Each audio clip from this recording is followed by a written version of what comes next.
ఉదాహరణకు ఒక ఎగ్జాంపుల్ చెప్తాను. ఇప్పుడు రాముడి గురించి ఎవరైనా నిందలు చేయాల్సి వస్తే, రాముడి గురించి విమర్శించాల్సి వస్తే, మొదటగా ఎక్కువగా చేసే ప్రధాన ఆరోపణలో రాముడు స్త్రీని చంపాడు, తాటకిని చంపాడు అని.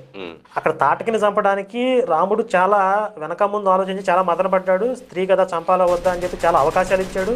కాళ్ళు చేతులు తీసేశాడు, పోయిద్దేమో అని చెప్పి. అయినా కూడా అది మీదకి వస్తుంటే విశ్వామిత్రుడు ఇక నువ్వు మరీ అంత కారుణ్యాన్ని ప్రదర్శించకు, సమయం మించిపోతుంది, ముందు సంహరించు అని చెప్పి గురువు ఆజ్ఞను స్వీకరించి ఆ తర్వాత తాటక మీద బాణం వేశాడు. అంత తతంగం జరిగింది అక్కడ. కానీ మీరు బైబిల్లోకి వెళ్తే ఎంతమంది స్త్రీలను నిర్దాక్షిణ్యంగా నరికి అవతల పారేస్తారు బైబిల్ దేవుడు.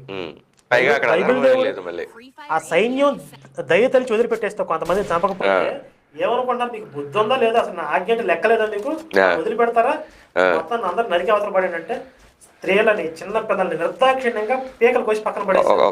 ఒక్క నిమిషం, అంటే ఇది కొంచెం ముఖ్యమైన విషయం, అందరు గమనించాలి.